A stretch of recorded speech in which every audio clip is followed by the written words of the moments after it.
Hey y'all, it's me, Kevvie. My most anticipated novel of the year was just released. I've been wanting to read Survive the Night by Riley Sager for so long, and now I finally have. Just so you understand how hyped I was for this book, Survive the Night is the first book I've pre-ordered since the 7th Harry Potter book. So yeah, my hype for this was huge. I've never read anything by Riley Sager before, but based on the book's description, it just sounded so good. It's 1991, and there's a serial killer on this college campus. Charlie has been a mess since her best friend Maddie was murdered, so she needs to just get out of Dodge and get home ASAP. She accepts a ride from a virtual stranger, and soon suspects she may be in the car with her friend's killer. Oh, it was so good. I really loved this book. It absolutely deserved the months and months of hype.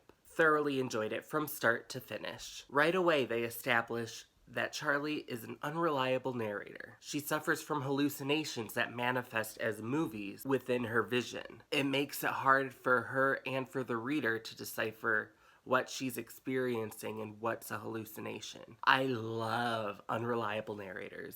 Sometimes. I like it in cases like this, when the unreliable aspect of it is established for you from the beginning, making it part of the experience of reading the book. What I don't like is when the unreliable narrator is revealed at the end of the book as a surprise twist. To me, that feels like having the rug pulled out from under me. I feel like I've been deceived rather than entertained. So with that distinction made, I love how Riley Sager in Survive the Night handled the unreliable narrator trope. I like Charlie's character arc, not only trying to survive the night, but processing the grief over her best friend's death. Grief is one of the main themes of this novel, along with guilt. Whether or not she could have done anything to change what happened, she still feels responsible for Maddie's death.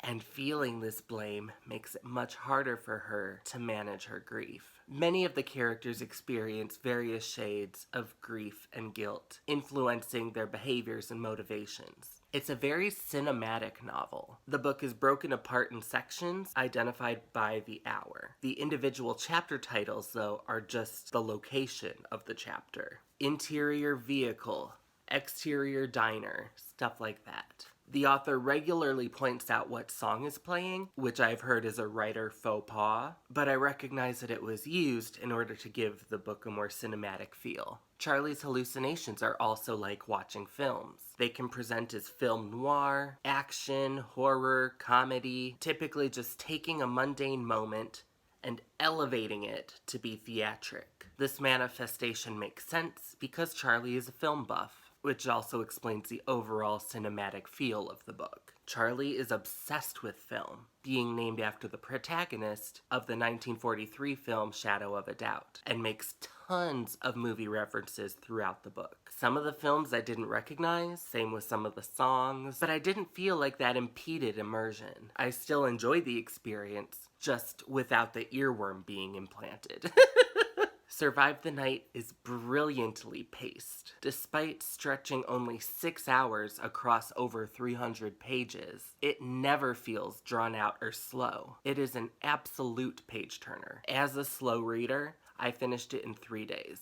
I almost can't believe that this book I've been looking forward to for so long is already over, but I enjoyed every minute of it and couldn't put it down. As I've shown, I enjoyed this book immensely. However, there are a few things that bugged me, but to discuss them would be to enter spoiler territory. This is your warning. I'll have a time code below in case you would like to skip over the spoilers. Spoilers in 5, 4, 3, 2, 1.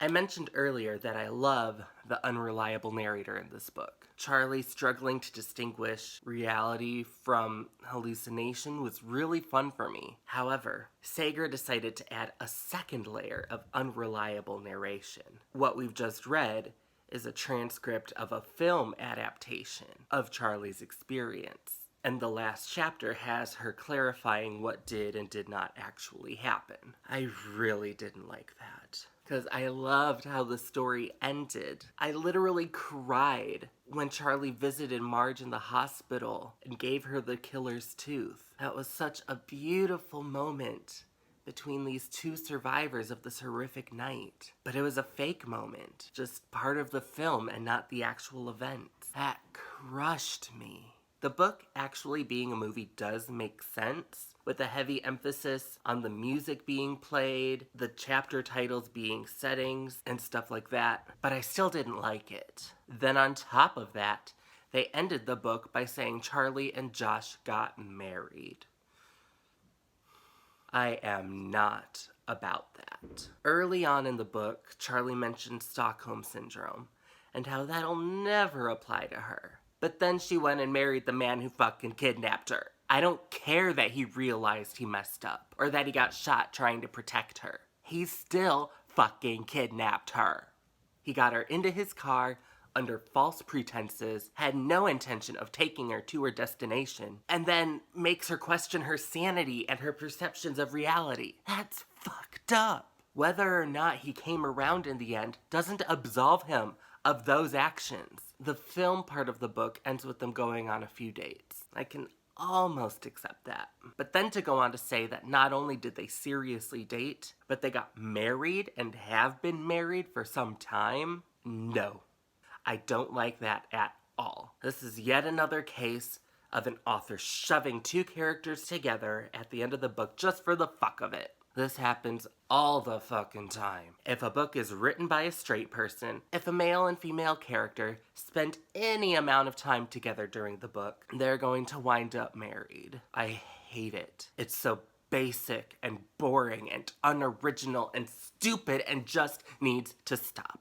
Your characters don't need to get married in the end. Cut it out. Honestly, I would have preferred if the book ended without the last chapter. I really, really loved the entire book up to that point. Even some aspects of the final chapter I enjoyed, like seeing what Charlie has been up to since the events of that night. But backtracking on so many things and forcing yet another needless marriage onto us really disappointed me. Survive the Night was an excellent read, one I could easily see myself reading again. It also feels like it could translate very well to the screen, due to its cinematic nature. I'm unsure if any of his previous works have been adapted into film, but if not, this one seems like a likely candidate for adaptation. But now that I've read my most and only anticipated book of the year, I don't have any new releases to be excited for. What are some upcoming releases I need to be hyped about? Have you read Survive the Night yet? Let me know what you thought of it in the comments below. Thank you all so much for watching. Don't forget to like and subscribe, and if it pleases and sparkles, I'll see you in the next video. Mwah!